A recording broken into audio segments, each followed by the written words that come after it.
Hello everyone, welcome to Englidium and thanks for joining me. Today we will read the chapter Advice to Youth by Samuel Longhorn Clements. Okay? उसको ये जो writer है उनको हम बोलेंगे वो जाने जाते हैं मार्क वेन के नाम से. Okay? And he was a very famous American writer and people call him the father of American literature. तो ये जो चैप्टर है ना advice to youth by Mark Twain, ये chapter satire, irony, paradox, humour, ये सब जो चीज है ये सब चीजों से भरा हुआ है. So let us start. Being told I would be expected to talk here, I inquired what sort of talk I ought to make. तो हमें बोला गया कि सर आप यहाँ पे आपको कुछ बोलना है, आप कुछ बोलिए. तो मैं सोचने लगा कि मैं क्या बोलूं. They said it should be something suitable to youth. तो उन लोगों ने बोला कि सर ऐसा कुछ बोलिए जो यूथ के लिए, यंग जो जनरेशन है उनके काम आए. Something didactic, instructive or something in the nature of good advice. जो डायडैक्टिक होगा इसका मतलब जो some strong message कैरी करेगा.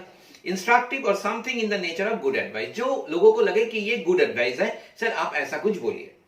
Very well, I have a few things in my mind which I have often longed to say for the instruction of the young. तो मैंने सोचा चलो भाई कोई बात नहीं है, मौका मिला, चांस मिला, तो मैं भी सोच रहा हूं बहुत दिनों से कि मुझे बहुत कुछ बोलना है, यंग जनरेशन को मुझे बोलना है. तो आज हमें वो चांस मिला, so I will just use it.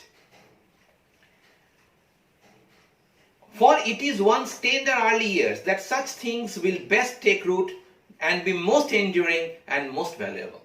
तो मुझे लगा कि ये जो टाइम पीरियड है ना लाइफ का, ये जो उम्र है from 10, 12 to maybe 19, 20, this is the most sensitive period of time, most delicate period of time.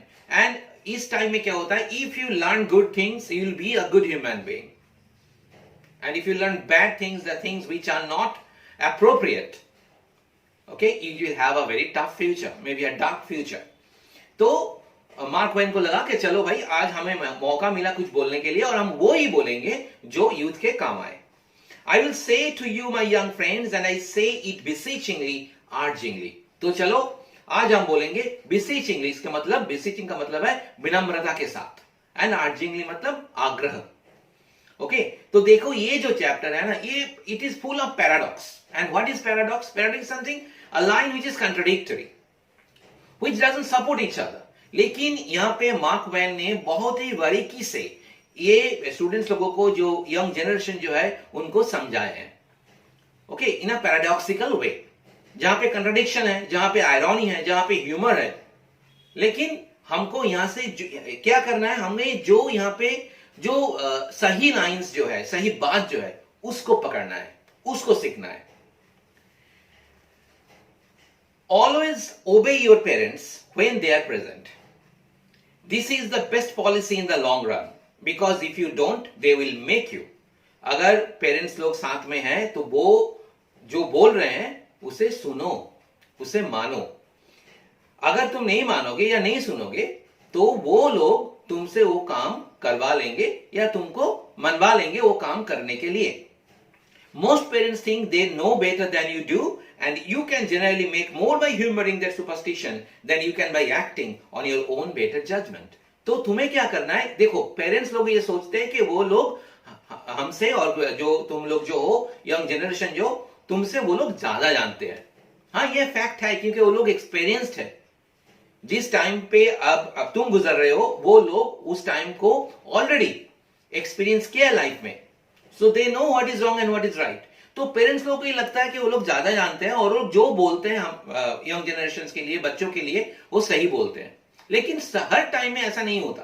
तो इसीलिए यहाँ पे मार्क वेन बोल रहे हैं कि तुम मान लो कि पापा मम्मी जो बोल रहे हैं कि शायद ये उन लोगों का सुपरस्टिशन है, कुछ संस्कार है, लेकिन तुम उसे ही मान लो. Humour, you just make it in a playful way, take it in a playful way, और बोलो कि ठीक है तुम जो बोल रहे हो सच बोल रहे हो, तुम ठीक बोल रहे हो, पापा मम्मी तुम ठीक बोल रही हो, और वो बात को तुम मान लो. क्योंकि तुम जो करना चाहते हो ना, अगर तुम वो मानोगे तो शायद बाद में तुम उन लोगों को समझा पाओगे और तुम अपना काम कर सकोगे. Be respectful to your superiors if you have any, also to strangers and sometimes to others.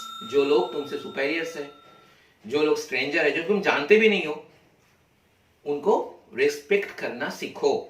If a person offends you and you are in a doubt as to whether it was intentional or not, do not resort to extreme measures. Simply watch your chance and hit him with a brick. देखो यहाँ पे एक paradox है.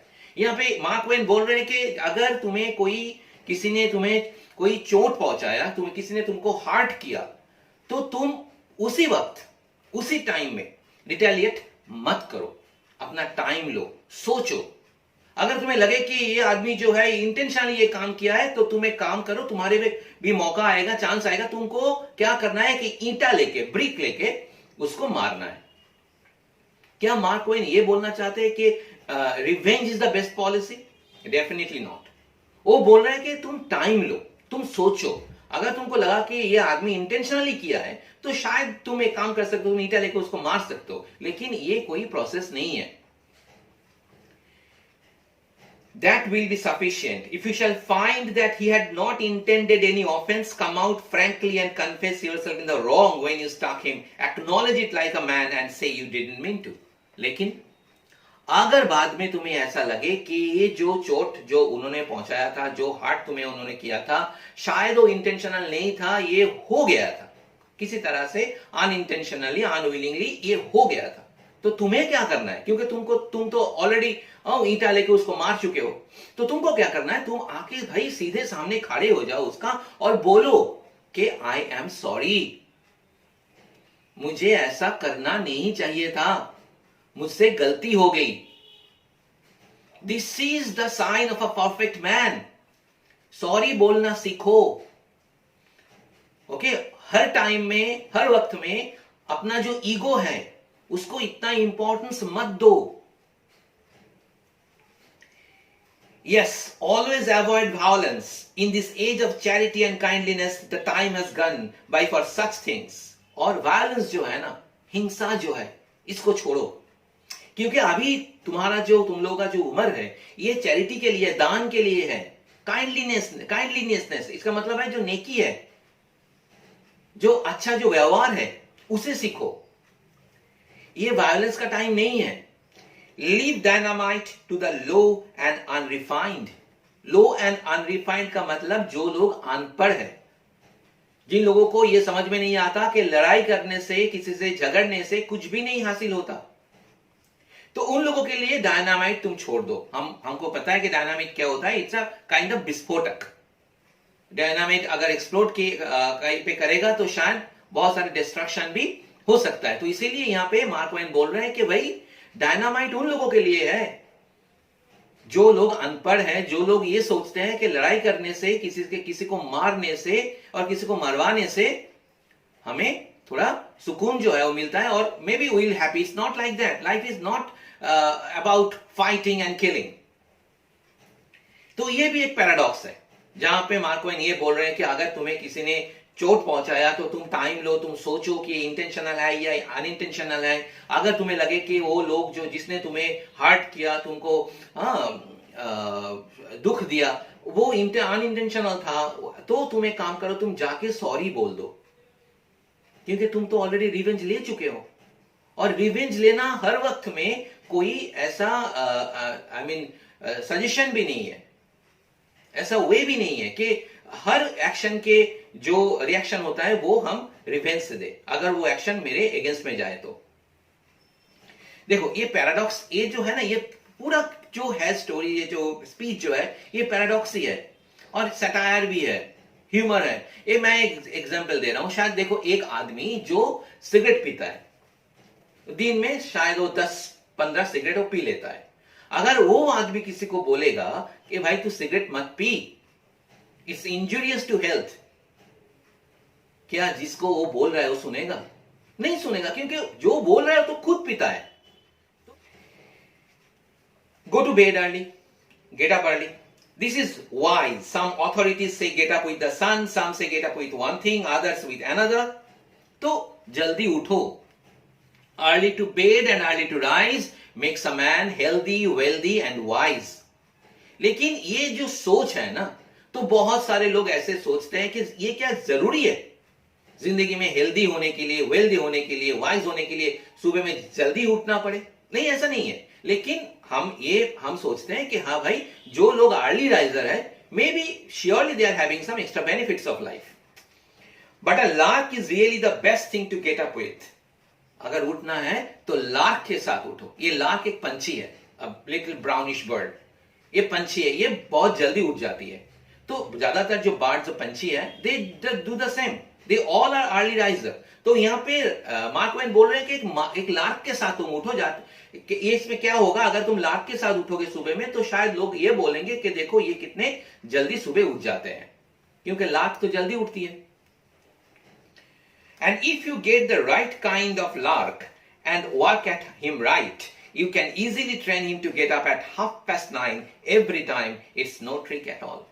लेकिन और एक काम तुम सीख लो। देखो यहाँ पे मार्क ट्वेन बोल रहे हैं कि तुम जल्दी उठो, फिर वो क्या बोल रहे हैं कि लार्क के साथ उठो, और अगर हो सके तो वो लार्क को ना तुम टेम कर लो। तुम उसे ऐसे टेम करो कि वो लार्क भी खुद सुबह 9 या 9:30 बजे उठेगी, और तुम बोल सकोगे लोगों को, देखो मैं तो लार्क के साथ ही उठा हूं ना। लेकिन वो लार्क तो ट्रेंड लार्क है, उस लार्क को तुमने ट्रेनिंग दिया है कि भाई तुझे भी 9 बजे उठनी है। और now this paragraph, one of the most important and interesting paragraphs of this speech. Mark Twain वो क्या बोल रहे हैं यहाँ पे, now as to matter of lying, अभी आओ झूठ जो बोलना है ना, you want to be very careful about lying, otherwise you are nearly sure to get caught. अगर झूठ बोलोगे तो ठीक से बोलना है, नहीं तो पकड़े जाओगे। Once caught, you can never again be in the eyes to the good and the pure what you were before. और एक बार तुम पकड़े गए ना, तो ये जो विश्वास नाम की जो चीज होती है, वो नहीं, no one will trust you anymore. अगर तुम एक बार पकड़े गए, तो अगर तुम झूठ बोल रहे हो तो झूठ को वो इतनी बारीकी से बोलो कि जिसको तुम बोल रहे हो पकड़ ना पाए, उसको ये लगे कि तुम सच बोल रहे हो। Many a young person has injured himself permanently through a single clumsy and ill-finished lie. ऐसे बहुत सारे युवा लोग ऐसे होते हैं जो लोग झूठ बोलने के बाद उन लोगों का रेपुटेशन, उन लोगों का जो प्रतिष्ठा जो है, वो पूरा के पूरा खराब हो गया। Some authorities hold that the young ought not to lie at all. That of course is putting it rather stronger than necessary. Still while I cannot go quite so far as that. और कुछ लोग ये बोलते हैं कि भाई ये जो लोग हैं, जो बच्चे लोग हैं, उनको झूठ बोलना ही नहीं चाहिए। And this is a line that we should remember, कि हमको झूठ बोलना ही नहीं चाहिए। और क्या? That of course is putting it rather stronger than necessary. Still while I cannot go quite so far as that, I do maintain, and I believe I am right, that the young ought to be temperate in the use of this great art until practice and experience shall give them that confidence, elegance, precision which alone can make the accomplishment graceful and profitable. अगर तुमको झूठ बोलने में माहिर होना है, expert बनना है, तो प्रैक्टिस करो। झूठ बोलना प्रैक्टिस करो। और उसमें क्या चाहिए? उसमें चाहिए एलिगेंस, कॉन्फिडेंस एंड प्रिसीशन। झूठ भी शुद्ध तरीके से बोलो, एलिगेंटली बोलो, स्मूथली बोलो। इसके लिए प्रैक्टिस करना भी बहुत जरूरी है। Patience, diligence, painstaking attention to detail, these are requirements. These in time will make the student perfect. Upon these only may he rely as a sure foundation for future eminence. अगर जिंदगी में आगे बढ़ना है, अगर तुमको ये लगता है कि भाई हम झूठी बोलेंगे, तो झूठ को प्रैक्टिस करो। और कैसे? With patience. ओके, और उसके साथ और क्या होना चाहिए? Eminence and the confidence. Think what tedious years of study, thought, practice, experience went to the equipment of that peerless old master who was able to impose upon the whole world the lofty and sounding maxim that truth is mighty and will prevail. अच्छा सोचो तो, उस आदमी के बारे में सोचो जिन्होंने बहुत साल अपनी जिंदगी में, उन्होंने इतना, उनके पास इतना एक्सपीरियंस था, और उनको लगा कि लास्ट में आके कि भाई truth will prevail, truth is mighty, you cannot defeat truth. तो किसी ने तो बोला था ना कि in the end truth will prevail, truth will be the winner. So यहां पे मार्क ट्वेन यही बोलना चाहते हैं कि भाई झूठ बोलने में जो कैलिबर लगता है, जो एफर्ट लगती है, don't do that. Here he is just trying to mean, he is emphasizing on the fact how to tell a lie, how to be an expert liar. No, here he wants to say one thing very clearly. Though he is emphasizing on the fact how to be an expert liar, how to tell a perfect lie, but on the other hand he wants to mean one thing very clearly: don't be a liar. झूठ मत बोल यार. झूठ बोलने से क्या मिलता है? Are you going to get any award? कोई अगर ऐसा कोई अवार्ड सेलिब्रेशन अवार्ड सेरेमनी होगा जहां पे तुमको झूठ बोलने के लिए अवार्ड मिलेगा, and the award for the best promising liar goes to such and such? नहीं तो ना. तो झूठ मत बोलो. The most majestic compound fracture of fact which any of women born has yet achieved. Of any of women born, इसका मतलब क्या है? जो आदमी लोग, everyone has they have come from mother's womb. तो जो भी हो इस दुनिया में, झूठ को लेके कोई भी जीत नहीं सकता. For the history of our race and each individual's experience are sewn thick with evidences that a truth is not hard to kill. हमको पता है, हम जानते हैं कि a truth is not hard to kill. अगर तुम चाहते हो तो एक सच को तुम मार सकते हो. You can kill it. How can you kill it? Just tell me, how can you kill it? You kill it by not telling it. जो सच है वो हम बोलेंगे नहीं, तो लोगों को क्या सच है ये पता कैसे चलेगा? और क्या? And that a lie well told is immortal. अगर तुम एक झूठ को ठीक से बोलोगे ना, एलिगेंटली बोलोगे ना, विथ परफेक्शन बोलोगे, तो शायद वो झूठ ही सच हो जाएगा. There is in Boston a monument of the man who discovered anesthesia. Boston America में है. वहां पे एक आदमी का एक मोन्यूमेंट, जो स्मारक जो है वो है. और वो मोन्यूमेंट में क्या है? Many people are aware in these latter days. और ये लोग जानते हैं, वो अमेरिका में, वो बोस्टन में जो लोग हैं और बाहर के जो लोग, बहुत सारे लोग ये मानते हैं कि इस आदमी का यहाँ पे स्मारक मोन्यूमेंट जो है, उन्होंने एनेस्थेशिया इन्वेंट किया था. Many people are aware in these latter days that man did not discover it at all. और बहुत सारे लोगों को ये भी पता है कि ये आदमी वो आदमी नहीं था जिन्होंने सच में एनेस्थेशिया इन्वेंट किया था. But stole the discovery from another man. Is this truth mighty and will it prevail? और ये आदमी किसी और से वो फॉर्मूला जो है एनेस्थेशिया का वो चुराया था, और क्या किया? सबको बोला कि मैं हूं जो एनेस्थेशिया इन्वेंट किया है. और लोगों ने ये झूठ को सच मान लिया. जैसे यहां पे मार्क ट्वेन ने बोला है कि अगर तुम चाहो तो तुम सच को मार सकते हो, तुम ट्रूथ को किल कर सकते हो. मत बोलो सच. Then no one will know what is truth. And if you keep saying that lie again and again and again, it will be established as a true fact. No, my hearers, the monument is made of hardy material. उनका जो Boston में जो स्मारक है, it is made of hardy material. But the lie it tells will outlast in it a million years. लेकिन जो झूठ है इसके बारे में वो रह जाएगा. हम उस झूठ को ही हम सच मान लेंगे कि ये वो आदमी है जिन्होंने एनेस्थेशिया इन्वेंट किया था. एंड ऑकवर्ड का मतलब है अजब, जो है ना, लाई जो होती है, झूठ. Leaky lie is a thing which you are to make it your unceasing study to avoid. और ऐसे प्रैक्टिस करो कि तुम जो झूठ बोलो, टपका हुआ झूठ ना हो, वो कोई अजीब झूठ ना हो. Such a lie as that has no more real permanence than an average truth. क्योंकि अगर वो झूठ नहीं चलेगा.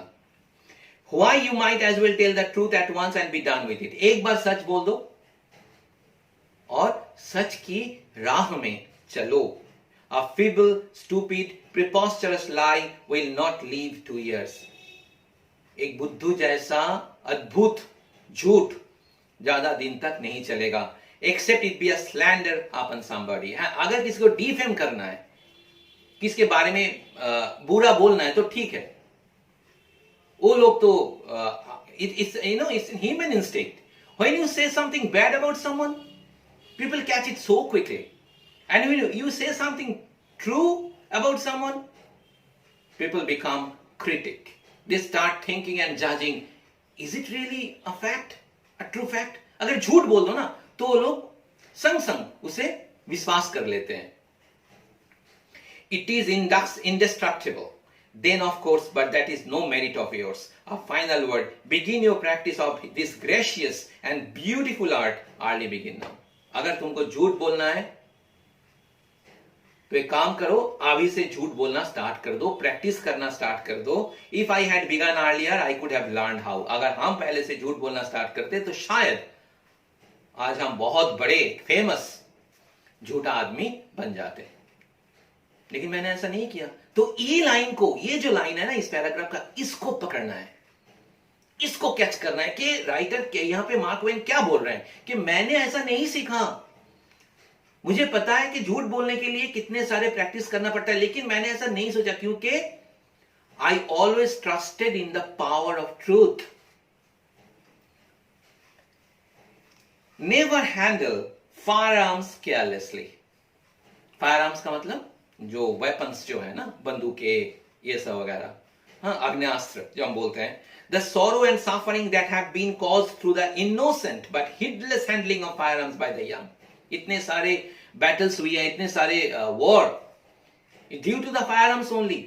लोगों के पास ये सब बंदूकें हैं, इसीलिए तो हम बैटल में जाते हैं, हम जंग में जाते हैं, हम लड़ाई करते हैं, हम मरते हैं, हम मारते हैं.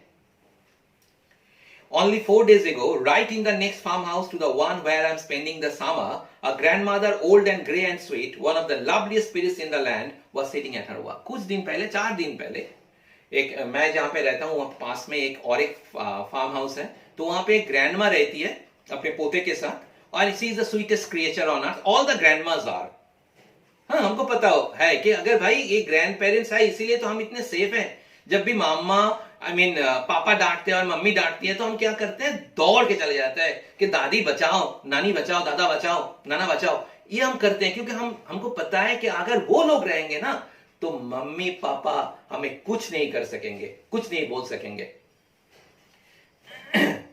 ओके, तो ये वो ग्रैंडमा वहां पे रहती थी एक फार्म हाउस में, और वहां पे उसकी जो ग्रैंडसन जो है, पोता जो है, वो भी है. तो एक दिन क्या हुआ, when her young grandson crept in and got down an old battered rusty gun which had not been touched for many years and was supposed not to be loaded, and pointed it at her. तो उस दिन पोता ने क्या किया, एक वो बंदूक लेके आया जो एक बैटर्ड बंदूक था, वेरी ओल्ड, चकनाचूर हो गया था, उसमें गोली भी नहीं थी. एंड वो उसने क्या किया, वो बंदूक लाके अपने जो ग्रैंडमदर जो है उसको डराने लगा. In her fright, she ran screaming and pleading toward the door on the other side of the room. और ग्रैंडमा तो डर गई क्योंकि उनको तो पता नहीं है कि बंदूक में गोली नहीं है. तो इधर उधर वो चिल्लाने लगी, दौड़ने लगी. और पोता ने क्या किया, but as she passed him, he placed the gun almost against her very breast and pulled the trigger. वो छोटा बच्चा ने वो जो अपने ग्रैंड माँ के छाती के ऊपर वो बंदूक ऐसे रखा, उस बंदूक को तान दिया और ट्रिगर को दबा दिया. जिश्यों, ऐसा हुआ नहीं. He had supposed it was not loaded and he was right, it was not. शायद वो पोता को पता था कि उसमें गोली नहीं है, और इसमें सच में गोली नहीं था. अगर जस्ट सोच लो, if the gun, if it were loaded, then it could have been a disaster, है ना, कुछ भी हो सकता था. So there was not any harm done, कुछ नुकसान नहीं हुआ. It is the only case of that kind I ever heard of. भाई ऐसा एक ही बार मैंने सुना हो कि ऐसा हुआ है. Therefore, just the same, don't you meddle with old unloaded firearms. They are the most deadly and unerring things that have ever been created by man. Unerring का मतलब है faultless. तो मैं तुम्हें ये बोलना चाहता हूं कि भाई ये फायरआर्म्स को लेके खेलना या इसको व्यवहार करना, इसका यूज करना, इसे छोड़ दो. अगर तुम फायरआर्म्स को नहीं लोगे ना, फायरआर्म्स को यूज नहीं करोगे तो जंग भी नहीं होगा, वॉर भी नहीं होगी. You don't have to take any pains at all with them. You don't have to have a rest. You don't have to have any sights on the gun. You don't have to take him even. छोड़ो ये सब, मत देखो gun के ओर, ये weapons के ओर. No, you just pick out a relative and bang away and you are sure to get him. A youth who cannot hit a cathedral at 30 years with a Gatling gun in 3/4 of an hour can take up an old empty musket and bag his grandmother every time at 100. तुम किसी relative को ले लो, एक ऐसे बंदूक ले लो जिसमें गोली नहीं है, उसको अगर तुम चाहो तो तुम उसको डरा सकते हो, and he will definitely get afraid. और उसके साथ जो लड़का उसको मशीन गन चलाना भी नहीं आता, लेकिन अगर वो एक बंदूक ले ले जिसमें मस्केट, जिसमें गोली नहीं है, वो बहुत सारे आदमी को वो खाली बंदूक से वो डरा सकता है ना. क्योंकि जिनको वो जहां पे जिधर वो बंदूक तान रहे हैं, तो उन लोगों को तो पता नहीं है बंदूक में गोली है या नहीं है, तो वो लोग, ये तो नॉर्मल है, वो लोग डर जाएंगे. तो यहां पे मार्क ट्वेन वही बोला, अगर करना है तो भाई खाली बंदूक से करो. Think what Waterloo would have been if one of the armies had been boys armed with old muskets supposed not to be loaded, and the other army had been composed of their female relations. The very thought of it makes one shudder. सोच लो Waterloo के बारे में. क्या हुआ था Waterloo में पता है? Waterloo is a place, it was in Netherland that time, right now it is in Belgium. तो वहां पे there was a battle, a war in between France and the British Alliance. तो लास्ट में क्या हुआ था? The British Alliance they won. But as a result of that battle, it was in the year 1854, 18th June, yes, 18 June 1854, and it was I think 1815, and it was, I mean, a Sunday also. 7,000 horses were killed and more than 40,000 soldiers died. अगर उस Waterloo में ऐसा होता कि एक side में जो boys लोग जो है, लड़का लोग जो है, जो यंग आर्मीज जो है, वो लोग खड़े हो जाते हैं बंदूकें लेके, लेकिन उस बंदूक में गोली नहीं, उस एक भी बंदूक में गोली नहीं है. और क्या? और ऑपोजिट में, ओपोनेंट में कौन है? Army had been composed of the female relations. वो लोग जो उनका फीमेल रिलेशंस में है, बहन है, मम्मी है, दीदी है. तो क्या उस टाइम में अगर ऐसा होता वाटरलू में, तो जितने सारे लोग उस दिन मारे गए, जो घोड़े, जितना नुकसान हुआ, वो नहीं होता. The very thought of it makes one शडर. क्योंकि हम डर जाते हैं, हम कब जाते हैं कि भाई अगर उस दिन क्या हुआ था वाटरलू में 18 जून 1815 में, कितने सारे घोड़े मारे गए थे, आर्मी सोल्जर्स, जवान शहीद हो गए थे. अगर ऐसा होता कि एक साइड में सोल्जर्स लोग रहते लेकिन उसके पास बंदूक होता लेकिन गोली नहीं होती, और ऑपोजिट में एनिमी में वो लोग होते जिनसे वो लोग प्यार करते हैं. सो वॉर और जंग जो है ये कभी नहीं होता. There are many sorts of books but good ones are the sort for the young to read. बहुत सारे किताबें हैं, लेकिन मैं तुमको ये एडवाइस देना चाहता हूं कि जो अच्छी किताब जो है वो पढ़ो.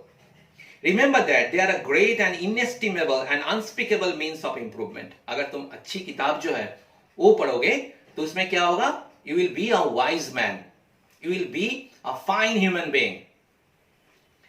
Therefore, be careful in your selection. My young friends, be very careful. Confine yourself exclusively to Robertson's sermons, Baxter's Saints Rest, The Innocents Abroad, and works of that kind. ये जो है ना, Robertson Sermons, Baxter's Saints Rest, The Innocents Abroad, they are all good books. लेकिन शायद ये this is very tough right now to find out these books, but there are some other writers also. They have written so many wonderful books. You can go through them, and whenever you go through, you read a good book, you become a good man. Rabindranath Tagore ji है, okay, Ruskin bond है, सुखवंत सिंह है, मुंशी प्रेमचंद है. तो why not? You can read the books written by these excellent writers. अच्छी किताबें पढ़ो. It is a very good habit. And the last paragraph, यहां पे मार्क ट्वेन बोल रहे हैं कि but I have said enough. मैंने बहुत कुछ बोल दिया. I hope you will treasure up the instructions which I have given you and make them a guide to your feet and a light to your understanding. तो मुझे ये उम्मीद है कि मैंने जो बोला शुरू से, कि जहां पे झूठ कैसे बोलना है, झूठ नहीं बोलना है, कैसे रिटेलिएट करना है, कैसे रिएक्ट करना है और कैसे बिहेव करना है, एक स्ट्रेंजर के साथ। अगर तुम गलती कर भी दो तो शायद अगर तुमको लगे कि ये गलती शायद it is nothing but an outcome of misunderstanding, तो सॉरी बोल दो। Okay, build your character thoughtfully and painstakingly upon these precepts. उपदेश जो है ना, प्रिसेप्ट्स का मतलब उपदेश जो है, इसको सुनो and make your character so strong, okay, so refined, and by when you have got it built, जब ये कैरेक्टर जो है तैयार हो जाएगा, you will be surprised and gratified. तुम चौंक जाओगे, तुम्हें ये सोचकर तुम संतोष जो है, ग्रेटिफाइड जो है, ये तुम फील करोगे to see how nicely and sharply it resembles everybody's else. तुम देखना कि तुम जहां देखोगे, जिधर देखोगे, तुम्हें अच्छे आदमी, अच्छी चीज नजर आएगा। If you are a good human being, if you are a fantastic person, you will see everyone like you. You will see that all around, all the people around you, all the scenarios around you are beautiful. तो इसे हमको याद रखना है। तो इस chapter को हम खत्म करते हैं और 4 लाइन हमको याद रखना है कि भीड़ चाल ना चल बंदे, तू अपनी राह बना ले, जो तू दिल से चाहता है तू मेहनत से पाले। Okay, so I think you have understood the chapter. If you like the explanation, do subscribe the channel, comment, like and share. Bye.